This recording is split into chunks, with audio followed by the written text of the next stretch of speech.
تو آج کا عنوان در حقیقت درود پاک کی فضیلت ہے، اور یہ بہت اہم موضوع ہے، اس لیے کہ ہمیں ہر 1 سے 2 مہینہ بعد اس موضوع پر بات کرنی چاہیے، تاکہ ہم جب اس موضوع کو سنتے ہیں تو دل کرتا ہے احادیث کو سن کر کہ ہم درود و سلام پڑھا کریں۔ تو لہذا اس موضوع کو بار بار بھی میں کوشش کرتا ہوں بیان کروں۔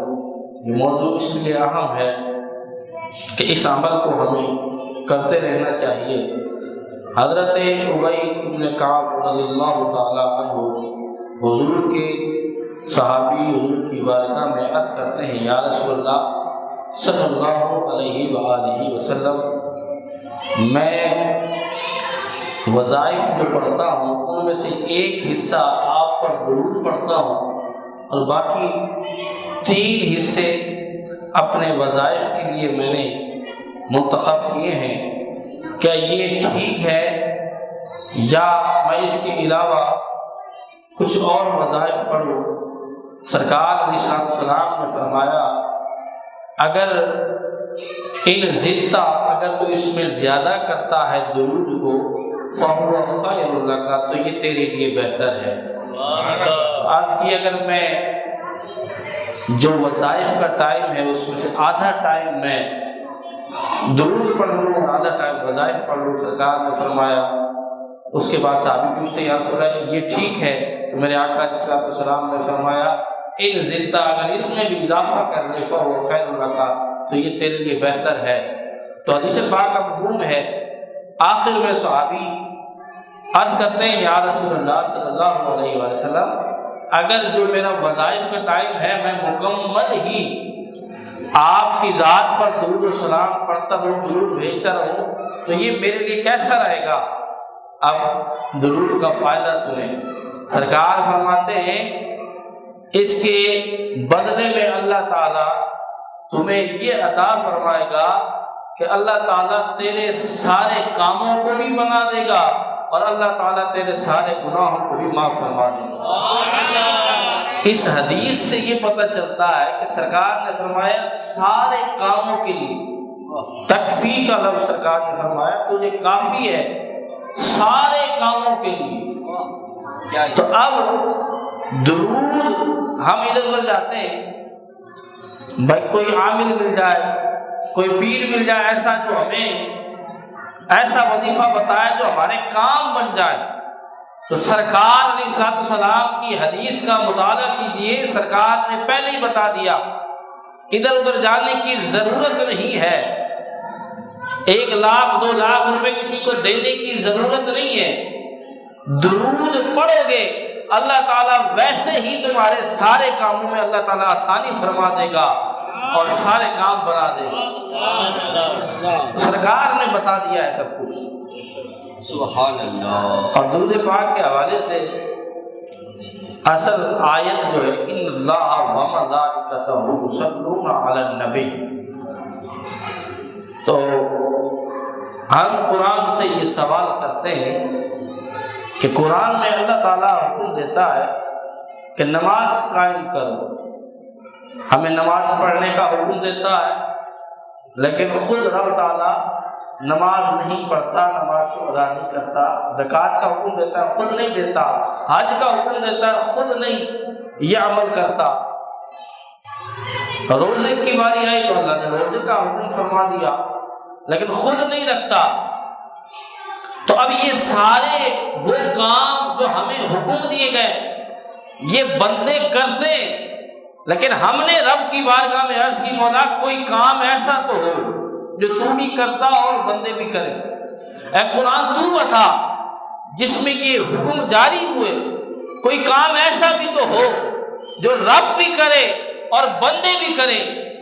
یہ سارے کام، نماز، روزہ، حج، زکوٰۃ، یہ تو ہم کرتے، رب حکم دیتا ہے قرآن میں۔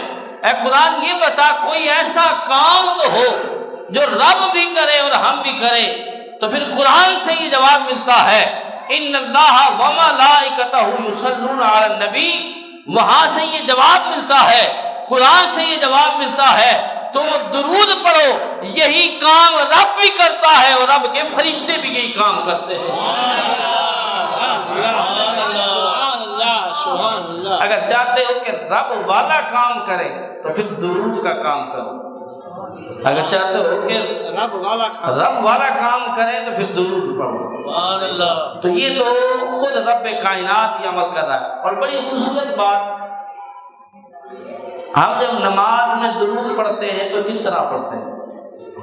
ہم یہ کہتے ہیں اللہم صلی علی محمد، اے اللہ تو درود بھیج محمد پر، تو درود بھیج محمد پر صلی اللہ علیہ وآلہ وسلم۔ اب توجہ کریں، رب تعالیٰ نے قرآن میں فرمایا صلو، اللہ نے فرمایا تم درود پڑھو میرے نبی پر، تم درود پڑھو، درود بھیجو میرے نبی پر۔ اللہ ہمیں حکم دے رہا ہے، اور ہم جب درود پڑھتے ہیں تو ہم کہتے ہیں اللہم صلی علی محمد، اے اللہ تو درود بھیج اپنے محبوب پر۔ رب ہمیں حکم دیتا ہے، ہم رب کی بارگاہ میں عرض کرتے ہیں کہ تو بھیج۔ سبحان اللہ، عجیب بات ہے، اس لیے کہ جب بڑے سے بات کی جائے اور کوئی امر کا صیغہ ہو تو اس کا مطلب یہ ہوتا ہے، گزارش ہوتی ہے کہ اللہ تو درود بھیج۔ رب ہمیں حکم دے رہا ہے اور ہم امر کا صیغہ استعمال کر کے ہم رب کی بارگاہ میں عرض کر رہے ہیں مولا تو درود بھیج۔ ہم رب کو کہہ رہے ہیں کہ رب تو درود بھیج، رب ہمیں حکم دے رہا ہے، کیا وجہ ہے؟ بڑی خوبصورت بات کرنے لگا ہوں، توجہ چاہوں گا۔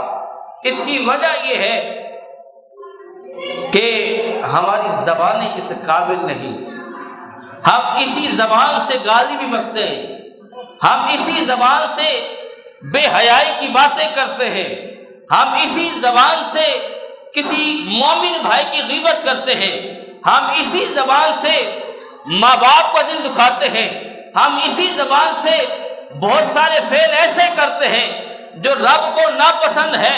ہم اس زبان سے کیسے درود بھیج سکتے ہیں؟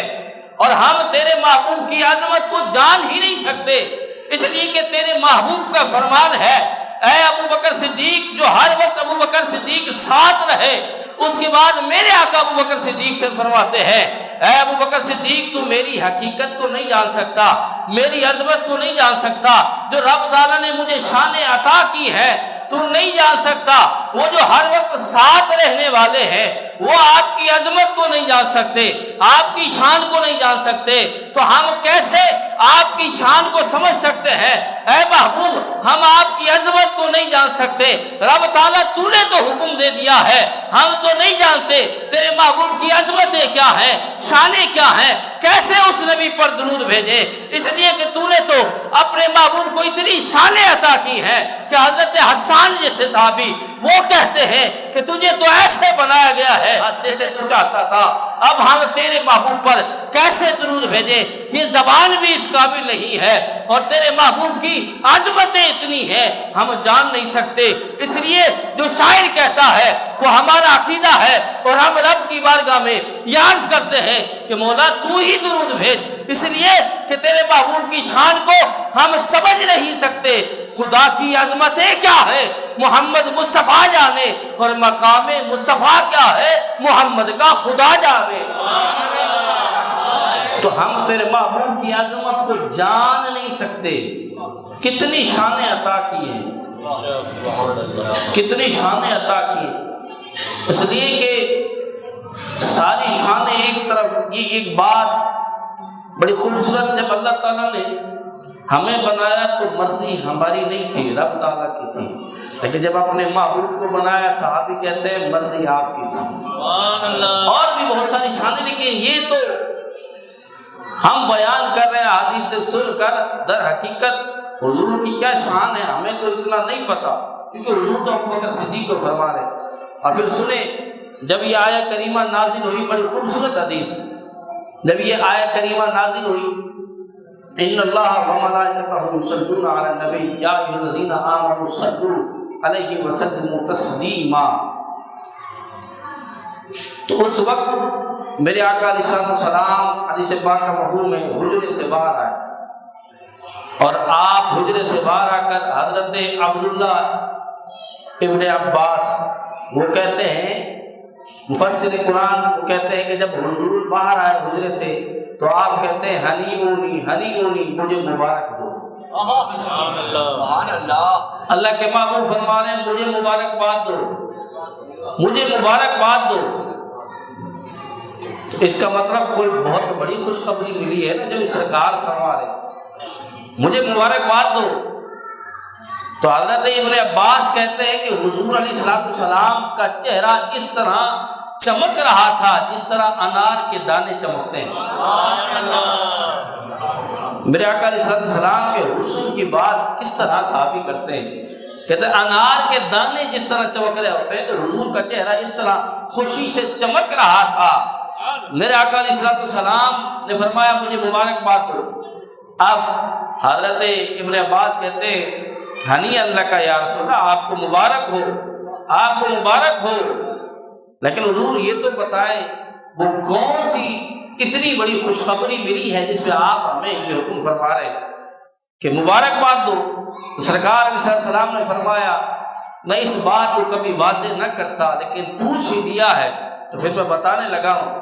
سرکار علیہ السلام نے فرمایا ہے اللہ تعالیٰ نے ہر بندے کے ساتھ 2 فرشتے مقرر کیے، اور جب بندہ میرا نام سنتا ہے، حضور علیہ السلام کا نام سنتا ہے، حضور فرماتے ہیں جب بندہ میرا نام سنتا ہے اس کے بعد وہ مجھ پر درود پڑھتا ہے تو یہ 2 فرشتے جو مقرر کیے یہ کہتے ہیں غفر اللہ لکا، اللہ تعالیٰ تجھے معاف فرمائے، اللہ تعالیٰ تجھے بخشے۔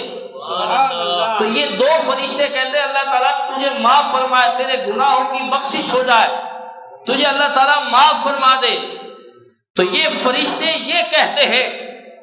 اب سرکار علیہ السلام کی اگلی بات سنیں، بڑی خوبصورت بات۔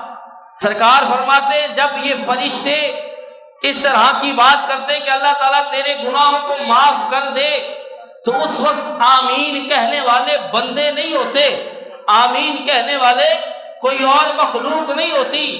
آمین پھر اس وقت کون کہتا ہے؟ حضور علیہ السلام اسی حدیث میں فرماتے ہیں کہ انہی فرشتوں کی گزارش پر پھر آمین کہنے والے سارے فرشتے بھی ہوتے ہیں، پھر آمین کہنے والا خود خدا بھی ہوتا ہے۔ بات یہ ہے کہ بڑی خوبصورت بات، میں نے یہاں ایک بات سوچی کہ جس سے کام اصل بندہ جو ہو اور اس سے مثال کے طور پر ہمیں نوکری چاہیے اور سائن کرانے ہو تو ہم ادھر ادھر بھاگتے ہیں کہ بھائی تو سائن کروا دے، تو سائن کروا دے۔ اب وہ بندہ اگر جائے اور وہ بندہ اگر جائے سائن کرانے تو پھر ہم تذبذب میں ہوتے ہیں، شک میں ہوتے ہیں، پتہ نہیں ہمارا کام بنے گا یہ نہیں بنے گا، بنے گا یہ نہیں بنے گا۔ لیکن اگر خود مالک ہی کہہ دے کہ میں سائن کرتا ہوں تو پھر بندہ شک میں رہے نہیں۔ تو اس حدیث کا مطلب سنیں، فرشتے کہہ رہے کہ اللہ تعالیٰ تیرے سارے گناہوں کو معاف کر دے، اللہ تعالیٰ سارے گناہوں کو معاف کر دے، اور جس کی بارگاہ میں یہ دعا کی جاتی کہ مولا یہ دعا قبول کر دے وہ خود فرما رہا ہے آمین، رب تعالیٰ خود فرما رہا ہے آمین۔ تو اب بھی بتاؤ، اور سارے فرشتے بھی آمین کہہ رہے، تو مطلب یہ نکلا اس حدیث کا کہ اگر کوئی بندہ ایک بار حضور کا نام سن لے اور درود پڑھے رب تعالیٰ اس پر یہ کرم فرماتا ہے، اس کے سارے گناہوں کو معاف فرما دیتا ہے اور اسے جنت عطا کر دیتا ہے۔ میرے آقا کی حدیث ہے، میرے آقا فرماتے ہیں جس نے صبح اٹھ کر دن میں صبح 10 بار مجھ پر درود پڑھا اور شام کو 10 بار درود پڑھا، سرکار فرماتے ہیں کل قیامت کے دن میں محمد عربی اس کی شفاعت فرماؤں گا۔ کتنا چھوٹا سا عمل ہے، یہ حضور کا کرم ہے، میرے آقا علیہ السلام کا کرم ہے۔ حضور فرماتے ہیں جنت تو جوتے کے تسمے سے بھی زیادہ قریب ہے، یعنی ایک عمل کرے رب تعالیٰ جنت عطا کر دیتا ہے۔ اتنا چھوٹا سا عمل ہے جو صبح 10 مرتبہ حضور کی ذات پر درود بھیجتا ہے اور شام کو پڑھتا ہے تو حضور فرماتے ہیں میں قیامت کے دن اس کی شفاعت فرماؤں گا. حضور نے وعدہ فرما لیا ہے. تو اتنا چھوٹا سا تو عمل ہم کریں. اور پھر سنیں میرے آقا علیہ السلام فرماتے ہیں جس کی یہ روٹین ہو کہ وہ 50 مرتبہ دن میں درود پڑھے مجھ پر، جس کی یہ روٹین ہو، عادت ہو، سرکار علیہ السلام فرماتے ہیں صافحتہ یوم القیامہ، میں محمد عربی اس سے خود مسافہ فرماؤں گا. سبحان اللہ. اچھا آپ میں تھوڑی سی دنیاوی باتوں سے بات کو سمجھاتا ہوں تاکہ بات زیادہ سمجھ میں آئے. ابھی دنیا کا کوئی وزیر اعظم ہو اور بھیڑ لگی ہو، ایک ہجوم جمع ہو اور وزیر اعظم آ کر خود جس بندے سے ہاتھ ملائے تو دنیا والے کہیں گے کہ واہ کیا بات ہے کہ وزیر اعظم آ رہا ہے، یہ دنیا کا وزیر اعظم آ کر خود ہاتھ ملا رہا ہے، اس کی کتنی بات ہے. اور پھر میرے نبی کی تو وہ بات ہے کہ جہاں ساری وزارتیں ختم ہو گئی، ساری عزتیں حضور کی خاطر ملی ہیں، حضور کے صدقے ملی ہیں. جب قیامت کا دن ہوگا تو وہاں تو سارا مجمع موجود ہوگا. ایسے وقت میں میرے نبی اس امتی سے سلام کریں گے جو امتی حضور پر 50 مرتبہ درود پڑھتا ہو. اور یقین مانے جو 50 مرتبہ درود پڑھتا ہے، میرا یہ خیال ہے 3 منٹ سے زیادہ نہیں لگتے. آپ 3 منٹ میں درود پڑھیں گے. ایسے وقت میں جب وزیر اعظم کسی سے ہاتھ ملائے، یہ دنیا کا وزیر اعظم ہے، اس کی بات ہوگی، لیکن جب کل قیامت کے دن حضور جس سے ہاتھ ملائیں گے کیا اس سے جنت نہیں ملے گی؟ اس کی کتنی بات ہوگی، اس کی کتنی بات ہوگی. حضور علیہ السلام خود مالک کائنات آ کر ہاتھ ملائیں گے. اور شاعر نے بڑی خوبصورت بات کی، عشق والی بات کی کہ حشر کا دن بھی عجب دیکھنے والا ہوگا، حشر کا دن بھی عجب دیکھنے والا ہوگا. زلف لہراتے وہ جب آئیں گے تو پھر قیامت میں بھی ایک اور قیامت ہوگی. زلف لہراتے وہ جب آئیں گے، جب قیامت کا دن ہوگا تو سارے لوگ کھڑے ہوں گے، انبیاء منبر پر ہوں گے، حضور علیہ السلام کا انتظار ہو رہا ہوگا. اور ایسے وقت میں جب حضور آئیں گے تو قیامت میں بھی ایک اور قیامت ہوگی. اور پھر ایسے وقت میں حضور آ کر اس امتی سے ہاتھ ملائیں گے جس نے 50 بار حضور کی ذات پر درود و سلام پڑھا ہوگا. تو ہمیں یہ چاہیے کہ ہم حضور کی ذات پر کی روٹین بنا لیں، 50 بار درود پڑھیں، 50 مرتبہ. میرے آقا علیہ السلام پر درود پڑھنے کی بہت سی فضیلت ہے، بہت سی. ایک حدیث پاک میں آتا ہے میرے آقا علیہ السلام سے عرض کیا گیا، قیل یا رسول اللہ صلی اللہ تعالیٰ علیہ وسلم، یا رسول اللہ یہ تو بتائیے، اور یہ بتائیے کہ جو آپ پر درود بھیجا جاتا ہے، درود پڑھا جاتا ہے، آپ سنتے ہیں، لیکن ممن غاب عن کا جو آپ سے غائب ہیں، جو یہاں موجود نہیں ہیں، آپ بظاہر آپ پر جو سامنے بیٹھے درود پڑھا جا رہا ہے، آپ ان کا تو سنتے ہیں. حدیث پاک کا مفہوم میں میرے آقا سے سوال کیا، جو آپ سے دور ہیں کیا آپ ان کا درود سنتے ہیں؟ اور ومن یاتی بعدک، اور جو آپ کے بعد وہ آئیں گے اور آپ پر درود پڑھیں گے، کیا آپ ان کا بھی درود سنیں گے؟ جیسا کہ بہت سے لوگ یہ اعتراض کرتے ہیں کہ حضور علیہ السلام آپ جو ہے وہ وفات پا چکے ہیں، اب کیسے درود سن سکتے ہیں؟ تو یہاں حضور سے حدیث میں سوال کیا جا رہا ہے. لوگ یہ سمجھتے ہیں ہم یہاں بیٹھ کر اگر درود پاک پڑھتے ہیں تو ہماری آواز مدینے میں کیسے جا سکتی ہے؟ تو اللہ تعالیٰ نے اپنے محبوب کو شان عطا کی ہے. حضور علیہ السلام سے جب یہ سوال کیا گیا کہ جو آپ سے دور ہیں، جو آپ کے بعد آپ پر درود بھیجیں گے، کیا آپ ان کا درود سنیں گے؟ میرے آقا علیہ السلام نے کیا جواب دیا ہے؟ میرے آقا فرماتے اسمع صلاۃ اہل محبتی وعارفہم، میرے آقا فرماتے محبت والوں کا ذکر سنتا بھی ہوں، ان میں سے ہر ایک ایک کو پہچانتا بھی ہوں. حضور علیہ السلام کا کرم دیکھیں، وہ فرماتے جو محبت سے مجھ پر درود پڑھتا ہے میں اسے جانتا ہوں. صدقہ یا رسول اللہ. سنتا بھی ہوں اور جانتا بھی ہوں. جانا کیسے جاتا ہے؟ جسے غور سے دیکھا جائے. سبحان اللہ. جسے غور سے دیکھا جائے اسے ہی پہچانا جاتا ہے.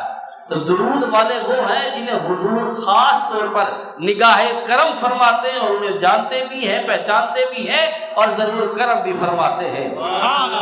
ہمارے یہاں ہر ہفتے کو بعد نماز عشاء 1 گھنٹے کی صرف درود کی محفل ہوتی ہے، اس میں مختصر 5 سے 7 منٹ کا بیان ہوتا ہے، مقصد صرف حضور کی ذات پر درود پڑھنا ہوتا ہے۔ تو جس بھائی کو ٹائم ملے وہ نکال کر اپنا خاص ٹائم حضور کی بارگاہ میں یہاں پر جب ہم بیٹھیں گے درود بھیجیں گے، دیکھیں کیسے کرم ہوتا ہے۔ جس کا کوئی کام نہ بنتا ہو وہ درود پڑھے، ضرور کام بن جائے گا۔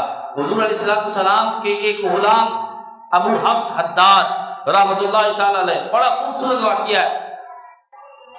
ان کی یہ روٹین تھی کہ وہ کیا کرتے تھے، جیسا کہ ہمارے یہاں فوڑی پر مزدور کھڑے ہوتے ہیں اور ہم جاتے ہیں ان سے بات کرتے ہیں کہ آپ ہمارے ساتھ چلو اور ہمارا گھر کا کام ہے اور وہ آپ نے کرنا ہے، تو مزدور ساتھ چل دیتا ہے۔ اسی طرح ایک حضور کے غلام تھے ابو حفص حداد رحمۃ اللہ تعالی علیہ، بڑی خوبصورت بات کہ درود پڑھنے سے ملے گا کیا، جو میں نے آپ کو دعوت دی ہے کہ ہر ہفتے کو بعد نماز عشاء 1 گھنٹے کی محفل، تو اس سے ملتا کیا ہے اب سنیں۔ تو میرے نزدیک جو سب سے بڑا فائدہ وہ بتانے لگا ہوں۔ ابو حفص حداد، بلکہ یہ دوسرے بزرگ ہیں شیخ مسعود، ان کے بارے میں بتا رہا تھا، شیخ مسعود رحمۃ اللہ تعالی علیہ، وہ ان کی یہ روٹین تھی کہ وہ کیا کرتے تھے کہ وہ مزدوروں کو گھر پر بلاتے تھے، جب بات ہو جاتی تھی گھر لے آتے تھے۔ تو شیخ مسعود رحمۃ اللہ تعالی علیہ کے بارے میں آتا ہے، اب مزدور سوال کرتے تھے کہ اب ہم نے مزدوری کیا کرنی ہے، تو شیخ مسعود کہتے کوئی اور عمل نہیں کرنا، صرف یہاں یہ مزدوری کرنی ہے کہ یہاں بیٹھ جاؤ اور میرے محبوب پر درود و سلام پڑھتے رہو۔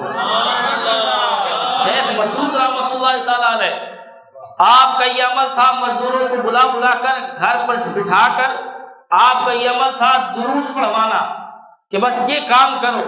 اب ہوتا یہ ہے جیسے کہ ہمارے یہاں روٹین ہے 5 بجے تک یا 4 بجے تک مزدور کیا کرتے ہیں، ہاتھ صاف کرنے لگتے ہیں، کپڑے پہننے لگتے ہیں۔ اب مالک آتا ہے کہ تھوڑا سا کام اور کر لو، تھوڑا سا کام اور کر لو، تھوڑی سی مزدوری اور کر لو۔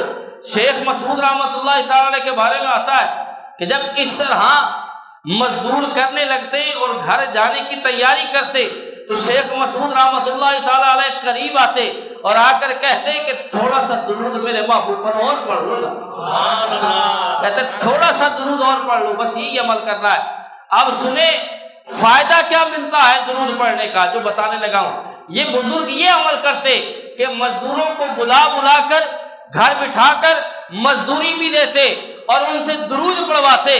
اس کا فائدہ یہ ملا ہے جب اس قدر حضور سے محبت کی ہے تو کہتے اس محبت کی وجہ سے مجھے یہ انعام ملا ہے کہ مجھے جاگتے ہوئے حضور کا دیدار ہوا کرتا تھا۔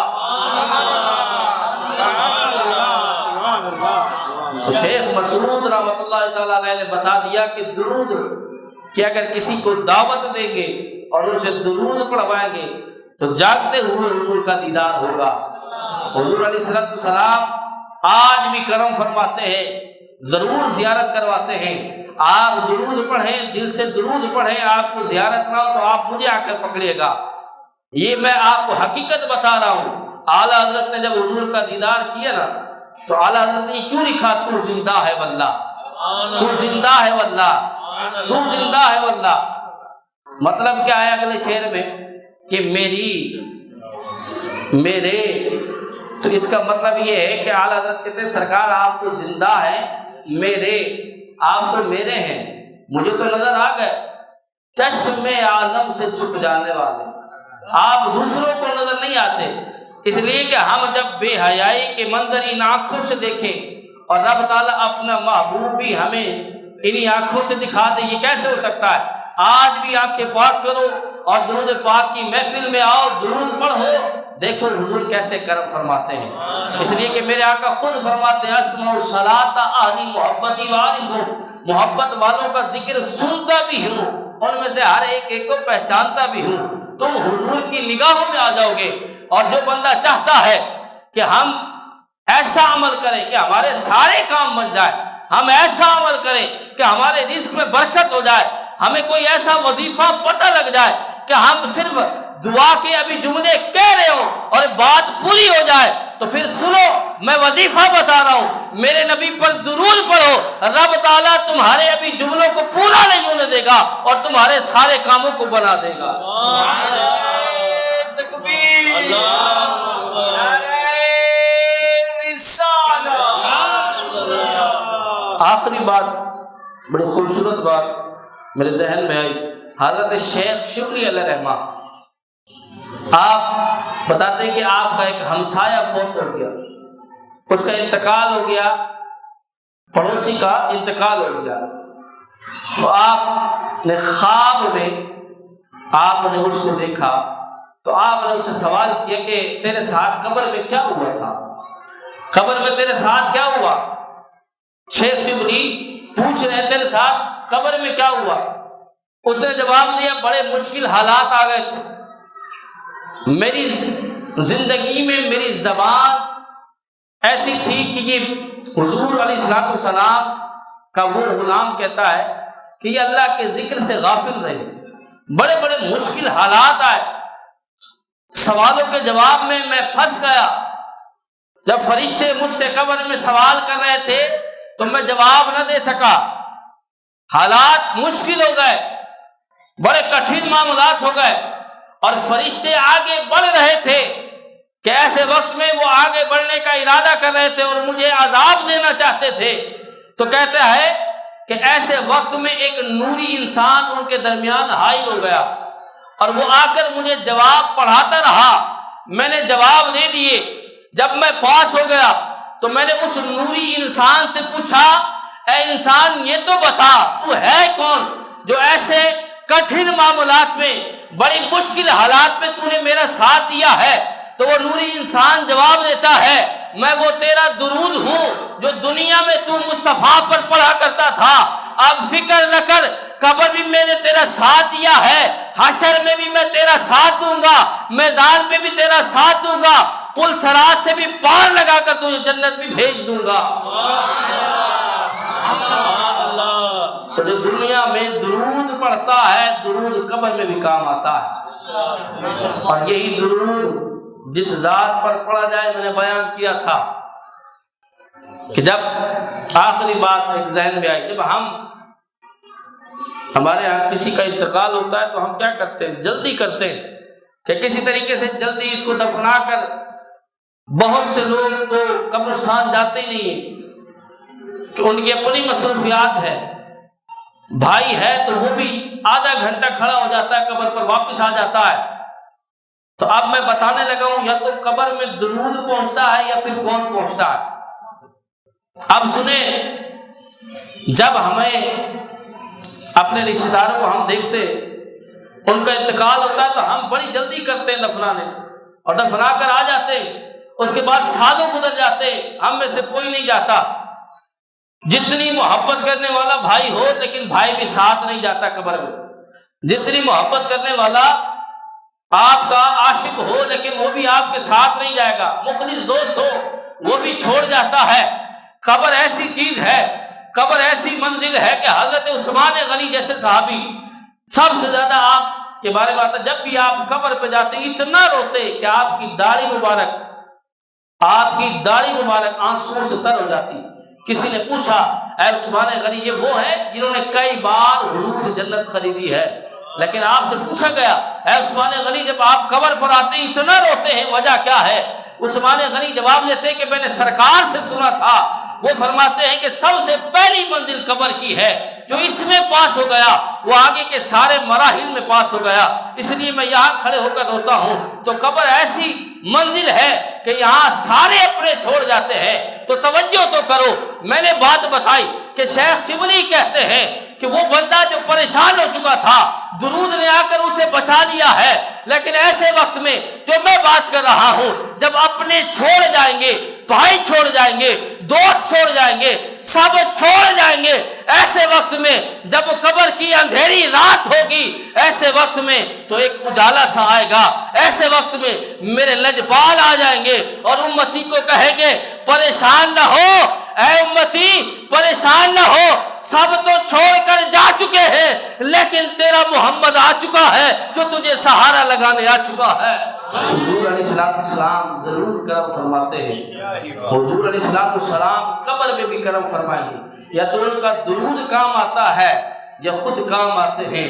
اس لیے کہ حضرت حسن بصری علیہ الرحمہ کے پاس ایک عورت آئی اور کہنے لگی، بڑی جلدی بات کرنے لگا ہوں، حضرت حسن بصری کے پاس ایک عورت آئی کہنے لگی، میں نے اپنی بیٹی کو دیکھا ہے، مرنے کے بعد اس کو عذاب ہو رہا ہے، بڑے حالات مشکل ہیں، آپ کوئی عمل بتائے۔ آپ نے فرمایا صدقہ کرو۔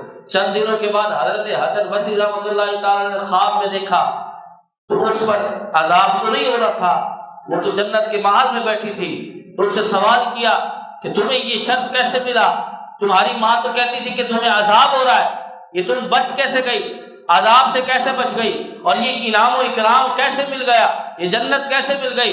تو حضرت حسن بصری رحمۃ اللہ تعالی کو وہ عورت جواب دیتی ہے، وہ بیٹی جواب دیتی ہے جسے عذاب ہو رہا تھا، وہ کہتی ہے بات یہ ہے کہ ہم 70 بندے تھے جو رب کے عذاب میں گرفتار تھے، لیکن ایک بندہ قبرستان سے گزرا ہے اور اس نے ایک بار حضور پر درود پڑھا ہے، اور اس کے بعد اس نے وہ پڑھ کر ہم کو وہ ایصال ثواب کیا ہے۔ ایک درود کی وجہ سے رب تعالیٰ نے 70 قبروں سے عذاب کو اٹھا لیا ہے۔ تو یہ درود کا فائدہ ہے کہ درود قبر میں بھی کام آتا ہے، دنیا میں بھی کام آتا ہے۔ آخر میں پھر وہی پیغام، ہر ہفتے کو بعد نماز عشاء 1 گھنٹے کی محفل ہوتی ہے، لمبی محفل نہیں ہوتی، تمام حضرات ضرور اس میں شرکت کریں۔ جو درود پڑھے گا حضور اس پر ضرور کرم فرمائیں گے، اس لیے کہ میرے آقا فرماتے ہیں جو درود پڑھنا بھول گیا وہ جنت کے راستے سے ہٹ گیا۔ درود پڑھتے رہیں گے تو جنت والا راستہ بھی آپ کے لیے آسان ہو جائے گا۔ وآخر دعوانا الحمدللہ رب العالمین۔